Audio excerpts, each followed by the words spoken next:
Hi guys, welcome to the channel. This is What If Goku Was in Fairy Tail. Before we start, remember to like and subscribe to help the channel. Also check the description for the creator of the fanfic. Chapter 32. RK1. Highway to Hell, the Red Key Arc Part 1. Highway to Hell. Lucy sighed, glaring at the red key. It felt as though she had slogged through every book in the library but was still no closer to figuring out anything about it. Alright then, the smart approach has gotten me nowhere. Time to use the fairy method, force it and see what happens. Open, Lucy shouted with the red key extended in the air. The key coughed out a single red spark that twirled through the air around her head. Lucy's disappointment about her apparent failure lasted just long enough for the little speck to shoot backward and launch itself straight down her throat. It had felt as though her heart had burst into flame, pumping hot lava through her veins with every beat. Her body locked up, sending her crashing to the floor as her body boiled beneath her skin. Her breath was coming out in ragged gasps as she choked on her attempts to scream over and over again. She felt the little spark slowly grow into what felt like a lead ball sitting in her gut. Then the ball shuddered and what felt like inky tendrils slithering up throughout her body. As disturbing feeling oozed throughout her body, she finally regained control of her faculties enough to scream. It was a blood-curdling noise that sounded more like it came from an animal than an actual human being. Then just as quickly the dark tentacle reached up through her neck and wrapped itself around her brain. The scream cut short and the girl collapsed to the ground. The room fell silent. Lucy lay on the ground with her eyes wide open, staring vacantly at her wall. Then she twitched. Slowly her eyes rolled up into the back of her head and her eyes began to flutter. Slowly she sat up and looked around the room. She rose to her feet in silence and examined the room, poking at her celestial keys with vague interest before turning her attention to the furniture and decorations that hung around the room. She looked down at her own body next and began prodding it in a manner similar to how a scientist examines a cadaver. As she continued her examination, life slowly began to bleed back into her eyes. Her movements slowly became less mechanical and more enthused. After a few minutes she meandered her way over towards the bathroom and looked herself over with a gleam in her eye. Not bad at all. Body's a bit weaker that I'm used to, but that should sort itself out in a few hours. Magical power is practically off the charts though, and, the brown eyes glittered as they examined the magic within Lucy's body. An affinity for opening portals, is this Christmas? I couldn't have lucked out more if I'd tried. Lucy went on prodding herself for a few more moments when there was a loud knock on the door. Hello? Is everybody all right in there? I heard screams. Does anybody need help? Lucy smiled and glided over towards the door. She threw it open to reveal an older man that had just long enough for his eyes to widen in surprise before her hand wrapped around his throat. Now that I think about it, I do need someone to help me put this body through its paces. Thank you so much for volunteering.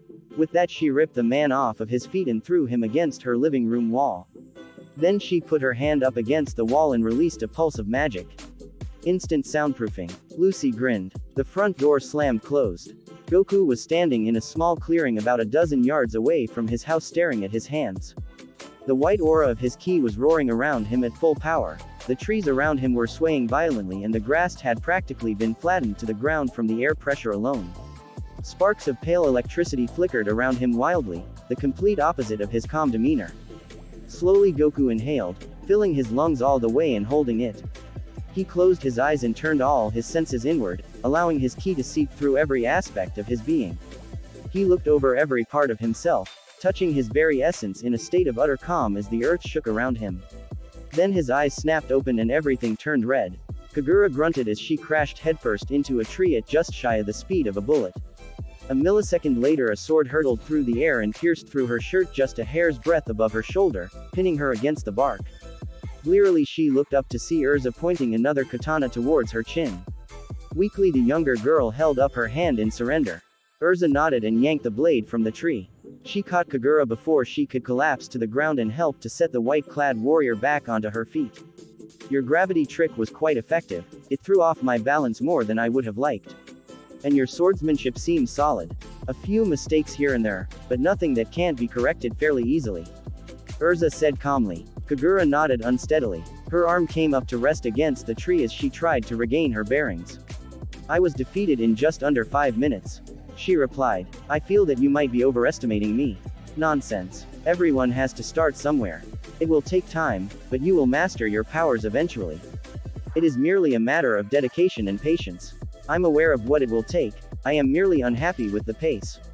My brother, your medic said that while he will likely survive, the damage to his spine was so severe that he might not walk again. If that is truly the case, then I want to be strong enough that I can protect him. I will never allow what happened to him to ever be repeated again. I know how you feel, probably better than most. Urza admitted, sighing. I know how much it hurts to watch the people you care for suffer, but you cannot let it consume you.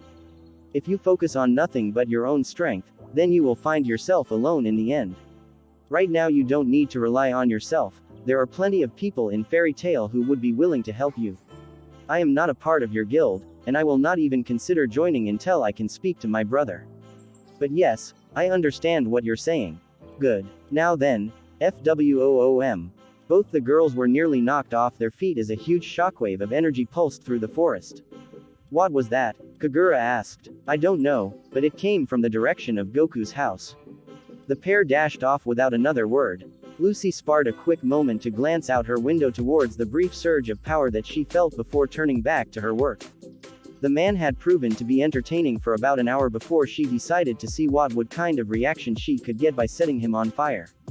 The screams had been interesting, but after a while he stopped and just made snap crackle pop sounds.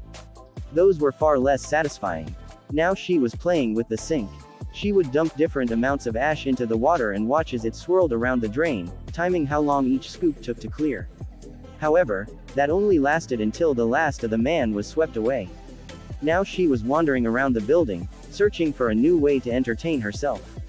There were a couple of pictures with interesting looking people that she might want to visit. The boy with the scarf and the girl holding the barrel both looked particularly appetizing. A brand new smile graced her lips at the thought of some of the games that she could play with them. But alas, now wasn't quite the time to lose herself in such mindless fun, she had to be careful not to get carried away after all. Like these keys, she recognized them, of course, celestial spirits, the power and potential for fun here was just delicious. It was almost to the point that she was willing to ramp up the speed of her synchronization, just so she could play. But not yet. These things came with time, and time was something that she now had plenty of. There was no need to potentially damage her new form before she even had time to break it in. That's when her gaze finally fell upon the tarot card sitting on the dresser. She glided across the room and picked up the slip of paper face down by her nose so that she could give it a sniff. Confidence, alcohol, sass, and just a sprinkle of destruction. Flipping the card over, Lucy observed the chibi version of Kana with lidded eyes. At first the miniature girl gave her a hearty wave, but the smile on her face quickly wilted as she saw the ravenous expressed on the spirit mage's face. It wasn't much, but it would do for a start. Goku sat up with a groan. The grass beneath him crunched as he climbed back to his feet, now a dark black from the charring it received by the massive burst of power. His heartbeat was erratic, his arm was pulsing unpleasantly and his head was pounding. Okay, was that a timing issue, a regulation issue, or a power issue? The singed fighter wondered. I think a power issue should have caused more damage to my insides, right? All the power should be directed inwards, the stuff outside is just bleed off. I think I had the timing down too, the pulses were pretty constant. So regulation, maybe I didn't keep the spread even. He mused to himself, trying to pick apart the flaws of his newest technique. He was still mumbling to himself when the two sword users broke through the foliage and into the clearing. Urza quickly scanned the clearing, and when she saw no sign of danger she sighed and leveled a deadpan stare in her friend's direction. Goku, explosion, explain. I was testing out a new technique. Didn't quite get it down yet and blew myself up. Of course you did. Urza pinched her the bridge of her nose and blew a sigh. Is this going to be like the spirit bomb fiasco where I had to drag you to the hospital every other day for a month? Hey, I only blew myself up with the spirit bomb 3 times before I got the control down. And I was only a little burned anyways, you just overreacted. Half of your clothes were burned off and you were more bruised than Elfman after that time he tried to simultaneously challenge Natsu and Gray. To this day I cannot fathom how your pants managed to survive that blast, or any other explosion you've gotten caught up in over the years for that matter. Just lucky I guess. Meanwhile, Kagura was watching the pair's byplay off to the side with a slight smile. Just being around camaraderie like this, she could scarcely recall ever having been able to experience such things, it felt nice. So what was this technique supposed to do? She eventually interjected. The pair turned towards and Goku's eyes gleamed. You know how those magical cars work by tapping into a source with that drainer cord thing to make the engine run. Both girls nodded. Alright, so imagine that my body is the engine and the power source is the key I've got stored up. That's how things run normally. But with this technique, it's like I'm adding in an extra one of those cords. So my power gets used up a whole lot faster, but in exchange I get to use a whole lot more at once. Urza's face slowly scrunched up while Kagura nodded thoughtfully. The redhead looked like she wanted to interject, but when she saw Kagura going for another question she refrained. That would make it some sort of desperation technique then, correct? Either that or a way to try and blitz the enemy at the beginning of a battle before they can find their rhythm. Interesting. Goku nodded excitedly. The strategic implications are interesting. Since I apparently have access to Ki now, would it be possible for me to learn this ability? I actually hadn't thought of that. I was mainly thinking about getting you used to Ki first and helping you learn how to access it. But I guess I could teach you my moves too, as soon as I figure out a way to teach them that doesn't explode. He. I believe you are disregarding the negative implications of such a technique, Urza cut in, crossing her arms. There are no shortcuts on the road to strength, this technique must have consequences. What are they, and how have you been attempting to overcome them? Power regulation issues mostly. The power boost only lasts for one heartbeat, so you have to make sure that you pump energy into it. If you don't keep it flowing, then the power up is gone.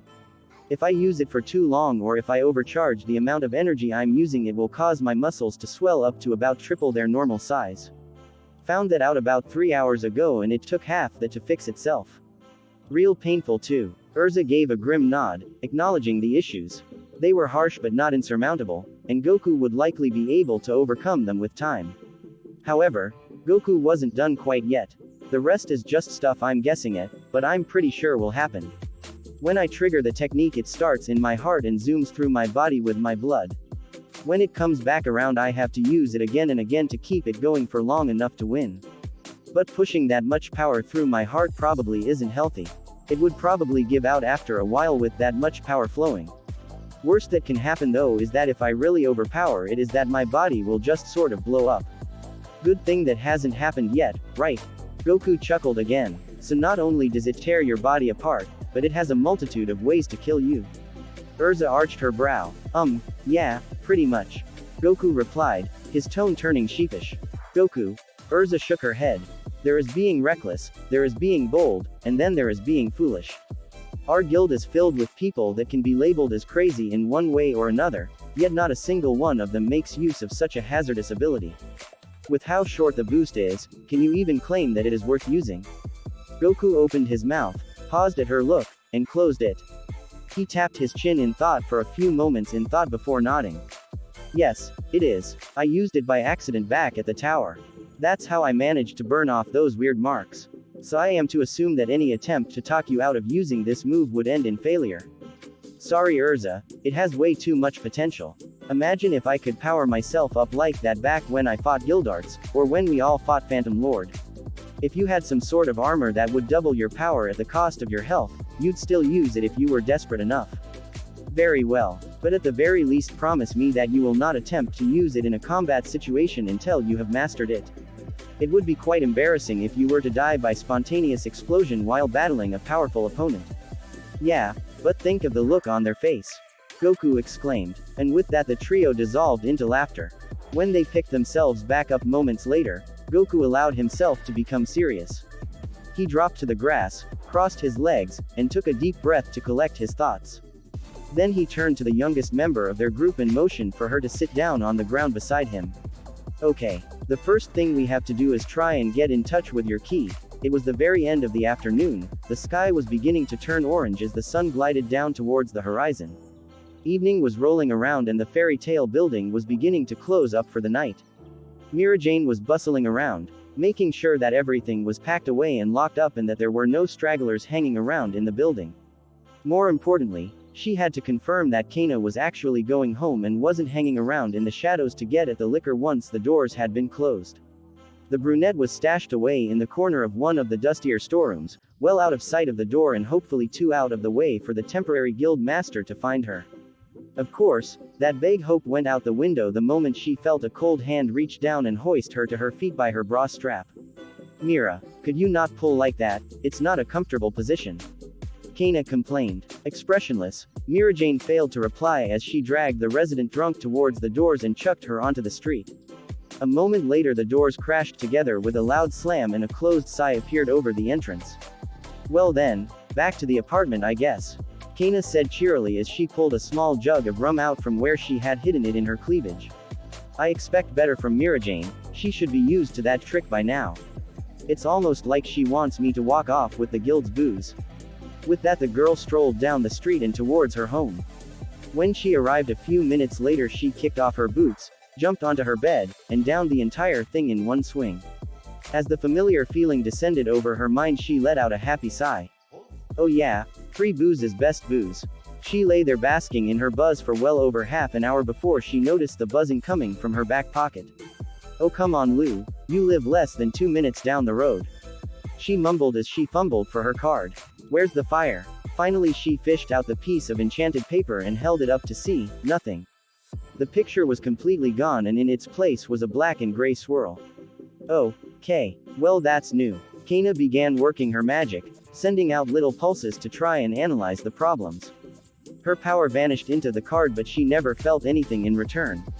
It was like the magic was being swallowed up into a dark abyss, never to return.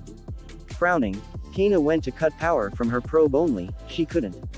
Her power kept leaking out, trickling into the card at a snail's pace.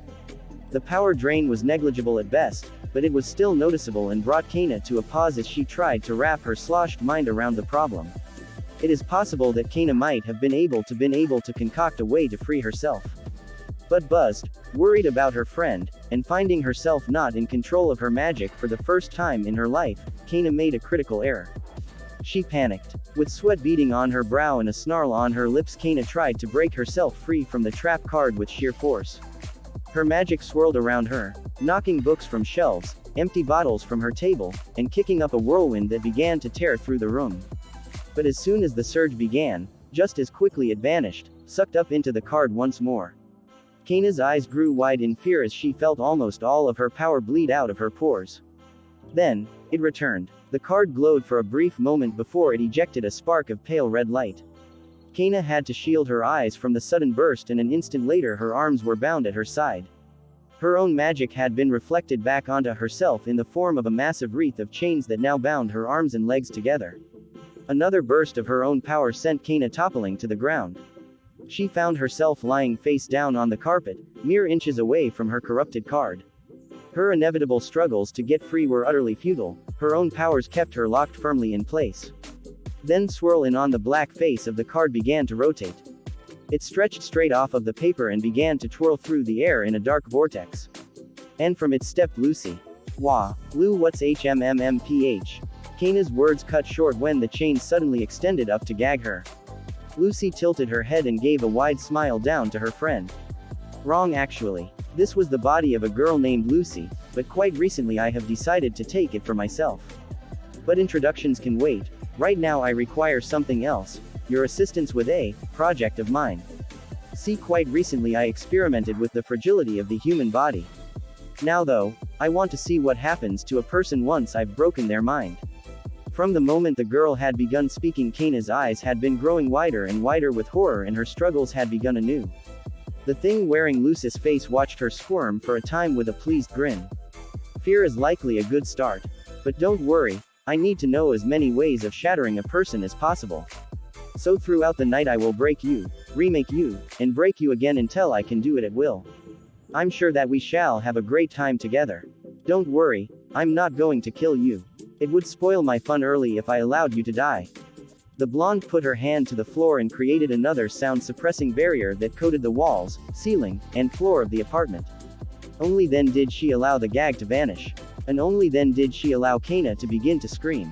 The alarm in Kagura's hotel room went off promptly at 4:30 in the morning. She pushed aside her covers and went about preparing herself for the day in complete silence. She was out the door by 4:50 and arrived at Goku's house promptly at 5 a.m., just as he had requested. The spiky-haired warrior was already outside doing stretches. When she strolled up into the clearing around his house he looked up with a wide grin. Morning Kagura. Ready to begin training for the day? The girl gave a quiet nod in return. I believe so. I meditated as you suggested last night, and I think that I have made some progress in separating out my ki from my magical core. That's good. You're going to want to know what they feel like separately before you start trying to use them. Though once you get the hang of it, I can't wait to see what will happen if you are able to get the two to mix together for some of your attacks. I admit, I am curious with the possibilities as well. Are we expecting Urza this morning as well? Eventually. We have different ways of warming up for workouts, so she'll join up with us once we're both all done. She's going to be going through a whole bunch of different sword katas for all the different blades she has, working on form and stuff. Mine's all about stamina building. Since we are both teaching you stuff, you can probably alternate between warm-ups each day until you get the hang of things. Very well. How shall we begin? Goku grinned at her and stepped aside to reveal a pair of bloated backpacks sitting behind him. He shrugged on the first and motioned her over towards the second. Dubious, Kagura stepped forward and unzipped the bag to reveal a huge collection of rocks. With an eyebrow raised, she waited for an explanation. Ki is life energy, so the stronger you are and healthier you are, the more of it you have available to use. The more you have, the easier it should be to access. So at least part of our training is going to be getting you into the best shape possible. Now put that on already, it's time for us to go on a run. Set a pace you can handle for a while, then follow me. And so it began. Kagura took 3 minutes to get accustomed with the weight to the point she was able to pick a speed that she could endure, and then Goku was off leading her on a merry chase through the woods and into the city. In a matter of minutes, sweat was pouring down her face and she quickly realized just how insane her training was going to be. They were playing tag in the streets, something that Kagura had never done once in her entire life, and Goku was laughing like a madman practically the entire way. He slipped through the crowds with such ease and grace that it was almost as if he wasn't even wearing the weights at all. She even paused partway through the warm-up to ask him about it.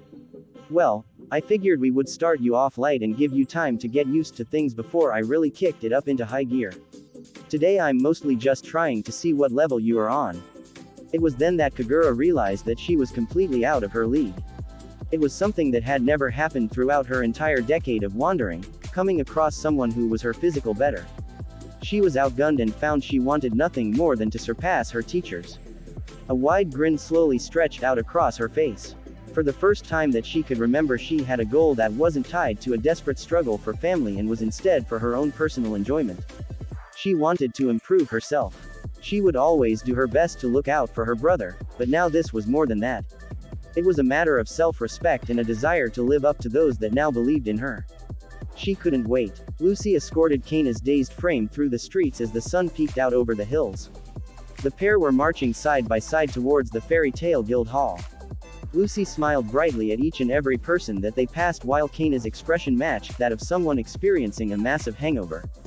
Of course, that's exactly what Lucy wanted. Better that people make their own assumptions based on Kaina's past instead of questioning why the young girl might look so ill. Feeling okay, darling? Lucy asked her companion. Kaina's lips twitched upward into something that might have been considered a smile, and Lucy beamed right back. Good, good. Now, the plan's simple, okay? I just need a bit more power if I want to have my friends over, so we are just going to hang out together in that guild of ours and wait until enough fuel has wandered in. Thanks to all of those lessons last night, I know just how to get everyone to help us out, so we will have plenty of guests in no time at all. Won't that be neat? Kaina's grin stretched even wider. A little boy that had been walking on the sidewalk towards them quickly dashed across the road when he caught sight of all of her teeth. Kaina's head buzzed along as Lucy went on to explain how to handle herself once they entered the building, and then began to run down all sorts of backup plans in case things went wrong. But Kaina knew that wasn't an issue. There was no way that Lucy could make a mistake, she was just too good. Just like the thick fog that sat in her mind made her feel too good. Everything was perfect and it would all go wonderfully. There was no possible way that things could fail. When they walked through the doors, Mirajane marched right up to the pair and held out her hand expectantly. Kaina stared at the empty palm for a moment before her eyes trailed upwards to visit Myra's stern face. The bottle, Kaina. That was from the master's private stash. It was worth about 3 times as much as what an entire barrel of your usual stuff costs. Pay up. Ah, now things were clear. There was a money issue from before Lucy had visited and given her the nice mist last night. Kaina simply handed the white-haired girl her wallet without a single care in the world. Mirajane looked down at the amount of money in her hand with no small amount of surprise. She took in Kaina's glass, sunken eyes, her pale skin, her dopey smile. Even her hand had felt clammy when she had handed over the purse. Quickly the temporary guildmaster's expression morphed into one of concern. "Are you okay, Kaina? I can get you some water if you want, and Macau will be in soon so he might be able to whip you up something for your head." The girl just continued to smile vacantly. She just shook her head and followed after Lucy like a little puppy towards a corner table. Everything was right, everything was great. And soon everyone in the entire city would know it. Thanks for listening. If you want the next part of this video, be sure to like, subscribe and comment and hit that bell notification. See you next time.